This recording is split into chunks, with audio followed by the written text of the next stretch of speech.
Lecciones de literatura. Un buen día la fortuna decidió sonreír a Joe y poner una especie de moneda de la suerte en su camino. No se trataba precisamente de una moneda de oro, pero dudo que medio millón de monedas le hubiesen aportado una felicidad mayor que la que obtuvo de ese modo. Cada cierto tiempo, la joven se ponía el traje de escritora. Se encerraba en su cuarto y, según sus propias palabras, se perdía en un torbellino, entregándose a la redacción de su novela en cuerpo y alma, consciente de que no recuperaría la paz hasta terminarla. El traje de escritora era un delantal negro en el que podía limpiar su pluma sin problemas, y un gorro adornado con un gracioso lazo rojo bajo el cual se recogía el cabello al ponerse a trabajar. Para la familia, el gorro servía de aviso, ya que cuando lo llevaba puesto, lo mejor era mantenerse a distancia y asomar solo la cabeza de vez en cuando para interesarse por ella y preguntarle qué tal iba la inspiración. A menudo ni siquiera se atrevían a formular la pregunta y se limitaban a observar el gorro para saber cómo iba todo. Si el expresivo complemento estaba caído sobre la frente, significaba que la creadora se hallaba en plena actividad. En los momentos de entusiasmo, lo llevaba ladeado, y si terminaba en el suelo, era señal de que la autora había sufrido un ataque de desesperación. En esa circunstancia, el intruso se retiraba en silencio y no le dirigía la palabra yo hasta que el lazo rojo volvía a erguirse orgulloso en lo alto de la cabeza de la prometedora autora. Yo no creía tener un don, pero cuando la inspiración la visitaba, se entregaba por entero a la escritura y su vida le parecía feliz, ajena a las necesidades, las preocupaciones y el mal tiempo. Se sentía a salvo y dichosa en un mundo imaginario repleto de amigos tan reales y queridos como los de carne y hueso. Sus ojos renunciaban al descanso del sueño. No probaba bocado. Los días y las noches eran demasiado cortos para disfrutar de la felicidad que solo experimentaba en tales momentos y que daban sentido a la vida, aunque no hiciese nada más. Aquella inspiración divina solía durar un par de semanas, al cabo de las cuales la joven emergía del torbellino hambrienta, muerta de sueño, malhumorada o abatida. Acababa de recuperarse de uno de esos ataques cuando la convencieron de que acompañase a la señorita Crocker a una conferencia, y en premio a su buena acción, volvió con una idea nueva. Se trataba de una conferencia sobre las pirámides en el ciclo de cursos populares dirigidos a adultos, y a Joe le sorprendió mucho la elección del tema, teniendo en cuenta el tipo de público al que iba dirigida. Sin embargo, supuso que dar a conocer la gloria de los faraones a personas que vivían pendientes del precio del carbón y de la harina, y que tenían asuntos más urgentes que la esfinge por los que preocuparse, serviría para reparar una grave injusticia social o responder a una necesidad importante. Llegaron pronto, y mientras la señora Crocker se entretenía colocándose bien el talón de las medias, yo se dedicó a observar el rostro de las personas que la rodeaban. A su izquierda había dos señoras con la frente muy grande y gorros a juego, que hablaban de los derechos de las mujeres mientras hacían bolillos. Más allá estaba sentada una pareja de enamorados, tomados tímidamente de la mano. Una melancólica solterona comiendo caramelos de menta de una bolsa de papel, y un anciano caballero que dormía la siesta oculto tras un pañuelo de cuello amarillo. A su derecha solo había un hombre enfrascado en la lectura de un periódico. En la página había varias ilustraciones. Yo observó la que quedaba más cerca de ella y se preguntó qué deliberada concatenación de circunstancias requería una ilustración melodramática en la que un lobo mordía el cuello de un indio vestido de guerrero que caía por un precipicio, mientras dos jóvenes caballeros furibundos, con los pies anormalmente pequeños y unos ojos demasiado grandes, se apuñalaban, y al fondo, una joven despeinada corría despavorida con la boca abierta. Cuando iba a pasar la página, el joven se percató de que yo estaba mirando por encima de su hombro, y con el buen talante propio de los muchachos, le tendió la mitad del periódico y preguntó sin más: ¿Le apetece leerlo? es una historia de primera. Joe aceptó con una sonrisa, porque los chicos le seguían resultando igual de simpáticos que siempre, y enseguida se enfrascó en el habitual laberinto de amores, misterios y asesinatos propios de los relatos de escaso valor literario en los que la pasión se ha tomado vacaciones, y cuando el autor le falla la imaginación, una gran catástrofe borra de un plumazo la mitad de las dramatis personae mientras las restantes se regocijan por su caída. Es estupendo, ¿verdad?, preguntó al joven al ver que yo llegaba al final del texto. Creo que tanto usted como yo lo haríamos mejor si nos lo propusiéramos, comentó yo divertida, por la admiración que aquella basura despertaba en el joven. Yo me sentiría muy afortunado si lo lograse. Dicen que la autora se gana muy bien la vida con sus escritos. Y señaló el nombre que aparecía bajo el título. La señorita Slang Norbury. ¿La conoce?, preguntó yo con repentino interés. No, pero leo todas sus obras, y tengo un amigo que trabaja en la redacción de este periódico. ¿Y dice que se gana bien la vida escribiendo historias como esta? Yo miró con mayor respeto el agitado grupo retratado en la ilustración y el texto, adornado con una gran cantidad de signos de exclamación. Claro que sí, sabe lo que le gusta a la gente y le pagan muy bien por escribirlo. En ese momento dio inicio la conferencia, pero Joe no se enteró de casi nada porque mientras el profesor Sands sentaba cátedra sobre Belzoni, Keops, escarabeos y jeroglíficos, ella anotaba discretamente la dirección del periódico, resuelta a presentarse a un concurso de narración anunciado en aquellas páginas, y hacerse con los $100 del premio. Cuando terminó la conferencia y el público se despertó, la joven ya había acumulado una magnífica fortuna en su imaginación. No sería la primera basada en el papel, y estaba absorta en la invención de una historia, tratando de decidir si el dueño debía ir antes de la fuga o después del asesinato. Al llegar a casa no comentó nada acerca de sus planes, y al día siguiente se puso a trabajar para inquietud de su madre, a la que siempre le causaba cierta angustia ver a su hija en brazos de las musas. Yo nunca había escrito relatos de ese tipo, y lo más parecido eran las dulzonas historias de amor que inventaba para The Spread Eagle. Su experiencia teatral y sus muchas lecturas heterogéneas se convirtieron en una fuente de inspiración útil de la que extrajo ideas para efectos dramáticos, argumentos, vocabulario y vestuario. La joven imprimió al relato toda la desesperación de que fue capaz dada su limitada experiencia con tan incómoda emoción. Y, puesto que había situado la trama en Lisboa, escogió un terremoto como un sobrecogedor y apropiado denouement. Con suma discreción, envió el manuscrito acompañado de una nota en la que decía que, de no ganar el premio, con el que apenas se atrevía a soñar, la autora estaría dispuesta a vender la historia por la suma que considerasen adecuada. 6 semanas son una espera muy larga, sobre todo para una joven que debe guardar un secreto.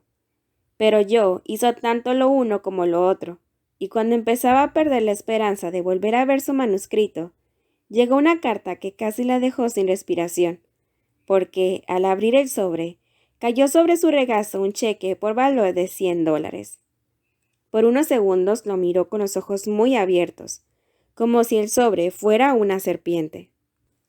Luego leyó la carta y se echó a llorar. Si el agradable señor que redactó la amable misiva hubiera sabido cuánta felicidad iba a aportar su lectura, habría querido dedicar todo su tiempo libre de tenerlo a tan grato entretenimiento. Para Joe, la carta tenía más valor que el propio dinero porque la animaba a seguir, y tras años de duro esfuerzo, era maravilloso descubrir que había aprendido algo, aunque solo fuese para poder escribir una historia que causara sensación. Pocas veces se ha visto a una muchacha más orgullosa que yo cuando, recuperada de la emoción, se presentó ante la familia con la carta en una mano y el cheque en la otra, para anunciar que había ganado el premio. Como es lógico, la noticia provocó un gran júbilo, y todos leyeron y comentaron el relato cuando salió publicado. El padre dijo que el vocabulario era acertado, la historia de amor natural y emotiva, y el suspense trágico y excelente, pero después meneó la cabeza y añadió con su habitual falta de materialismo. Tú puedes hacer cosas mejores, Joe. Aspira a lo más alto y no pienses en el dinero. Pues yo creo que el dinero es lo mejor de todo.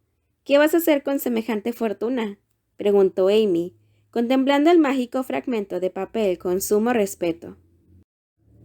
Invitaré a Beth y a mamá a pasar unos 2 meses junto al mar, contestó yo sin pensarlo 2 veces. ¡Qué generosidad! Pero no puedo aceptar, querida. Sería demasiado egoísta por mi parte, exclamó Beth, que había aplaudido de alegría e inspirado hondo, como si ya le llegase el olor de la fresca brisa del océano, pero que enseguida rechazó el cheque que su hermana le tendía. Insisto en que deben ir. He puesto mi empeño en ello. Esa es la razón por la que probé suerte y por la que he triunfado. Cuando me mueve un afán egoísta, nunca logro nada, pero al esforzarme por ti lo he conseguido, ¿lo ves? Además, mamá necesita un cambio de aires y no te dejará sola, así que debes acompañarla. Me encantará verte sonrosada y con cara saludable. Viva la doctora Yo, que cura a todos sus pacientes. Al final, tras mucha discusión, fueron a la costa, y aunque Beth no volvió todo lo sonrosada que esperaban, sí estaba mucho mejor. La señora March afirmó que se había quitado 10 años de encima. Jo se sintió satisfecha por la forma en que había invertido el dinero del premio, y retomó el trabajo con mucho ánimo, decidida a conseguir más cheques deliciosos como aquel.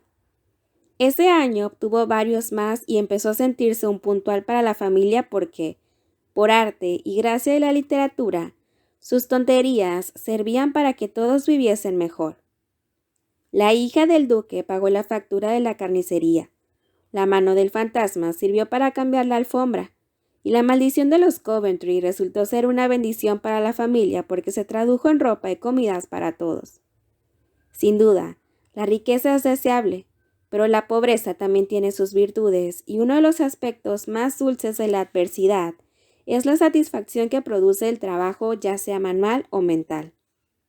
Muchas veces la sabiduría, la belleza y otras bendiciones de este mundo nacen de la necesidad. Yo conocí el sabor de la satisfacción y dejó de envidiar a las muchachas ricas al sentir que podía mantenerse por sí misma sin tener que pedir un centavo a nadie. Sus narraciones breves pasaron bastante inadvertidas, pero tuvieron su público. Animada por este hecho, la joven decidió dar un paseo más e ir a buscar de fama y fortuna.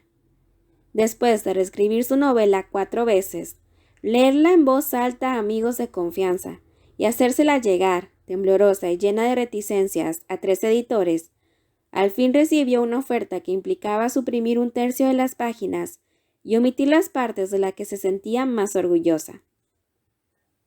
Ahora tengo que decidir si la vuelvo a guardar en la cocina del desván y dejo que críe moho. La imprimo por mi cuenta y riesgo o la corto en pedacitos para que me la compren y me den algo por ella. Seguro que tener a alguien famoso en casa es muy agradable, pero creo que el dinero es más útil, así que me gustaría que tomásemos esta decisión entre todos, dijo yo, que había reunido a la familia en consejo. Hija, no recortes tu libro, porque está mejor de lo que crees y has desarrollado muy bien el argumento. Déjalo reposar y madurar, le aconsejó el padre, que predicaba con el ejemplo opuesto que había dejado madurar 30 años su propia obra, y no tenía prisa en recoger el fruto aun estando ya en sazón. Yo creo que es mejor que pruebe suerte ahora y que no espere, apuntó la señora March. Afrontar la crítica es la mejor prueba para el trabajo, porque permite descubrir virtudes y defectos insospechados, y sirve de guía para mejorar en la siguiente ocasión. Nosotros somos demasiado parciales, pero las alabanzas o críticas de terceros podrían ser muy útiles, aunque eso implique ganar poco dinero al principio. Sí, dijo Joe, arqueando las cejas. Tienes razón. Llevo demasiado tiempo dándole vueltas a la novela y ya no sé si es buena, mala o regular. Me vendría bien que la leyeran personas imparciales y me diesen su opinión. Yo no quitaría ni una sola palabra. Echarías a perder la historia porque la gracia está en los pensamientos más que en la acción de los personajes. Y si no dices tantos detalles, sería un lío. Apuntó Meg, que creía sinceramente que aquella era la mejor novela que se había escrito nunca. Pero el señor Allen dice, quita las explicaciones, acorta el texto para que gane intensidad y deja que sean los personajes los que cuenten la historia, contestó yo, releyendo la carta del editor. Hazle caso, él sabe lo que vende, nosotros no. Haz un buen libro, que esté al alcance de todos los públicos, y gana mucho dinero, tanto como puedas. Con el tiempo, cuando hayas conseguido hacerte un nombre, podrás disertar e introducir personajes filosóficos y metafísicos en tus novelas, comentó Amy, que tenía una visión estrictamente pragmática del asunto. Bueno, dijo yo entre risas, no es culpa mía si mis personajes son filosóficos y metafísicos, porque lo único que sé de esos temas es lo que le oigo decir a papá de vez en cuando. Si alguna de esas sabias ideas se cuela en mis intrincadas historias de amor, mejor para mí. Beth, ¿tú qué opinas? Me gustaría verla publicada lo antes posible, respondió Beth, que sonrió al decirlo, pero sin darse cuenta recalcó las últimas palabras, lo cual, junto con la expresión melancólica de sus ojos, que no habían perdido aún el candor de la infancia, hizo que yo se estremeciera con un oscuro presentimiento. Entonces, decidió que lo mejor era sacar a la luz su libro lo antes posible. Así pues, la joven autora puso su primera obra sobre la mesa, y con firmeza espartana procedió a despedazarla con la crueldad propia de un ogro. En su afán por agradar a todos, atendió a todos los consejos, y como el anciano y el burro de la fábula, terminó por no satisfacer a nadie. A su padre le gustaba mucho el toque metafísico que sin pretenderlo tenía la obra, así que la joven optó por dejarlo, aunque no lo veía del todo claro. Su madre pensaba que el texto pecaba de un exceso de descripciones, por lo que casi todas quedaron fuera, junto con aspectos importantes para la urdidumbre de la trama.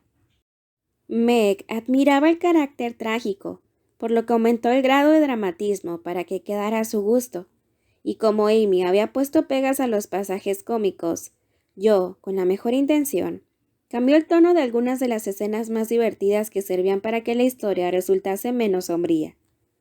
Luego, para acabar de estropearlo, eliminó un tercio de las páginas y envió confiadamente la pobre y reducida novela, como si fuera un petirrojo cautivo, al ajetreado y ancho mundo en busca de su destino. La obra se publicó y ella cobró $300. Recibió alabanzas y críticas en igual medida, muchas más de las que esperaba, lo que la sumió en un estado de agitación del que tardó en recuperarse. Mamá, dijiste que recibir críticas me ayudaría, pero ¿cómo es posible cuando los comentarios son tan contradictorios que no sé si he escrito un libro prometedor o he desobedecido los 10 mandamientos?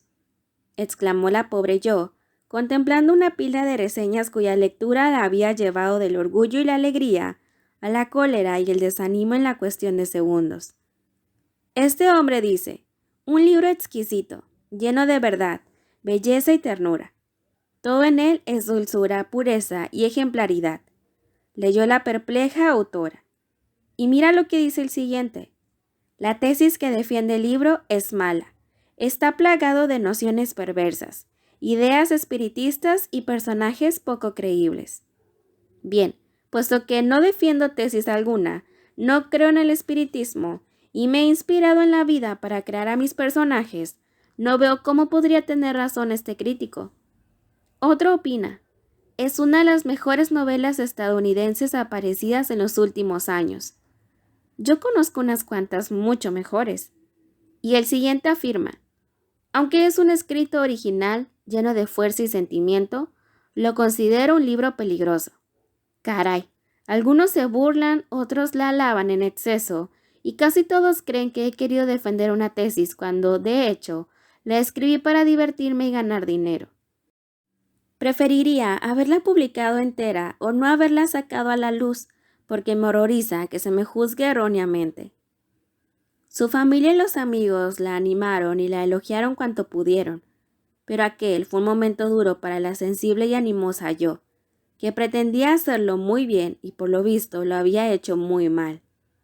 No obstante, la experiencia fue positiva, porque aquellos cuya opinión tenía verdadero valor le ofrecieron sus críticas, que son la mejor educación para un autor. Cuando se calmó la decepción inicial, pudo reírse de su librito sin por ello dejar de creer en su obra, y los golpes recibidos le hicieron sentirse más sabia y más fuerte. No ser un genio como Keats no me matará, afirmó resuelta. Es cuestión de verlo todo con humor.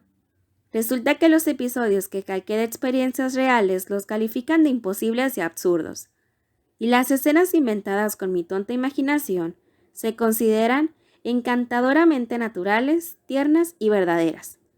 Me consuelo con eso, y cuando me sienta preparada, escribiré otra novela.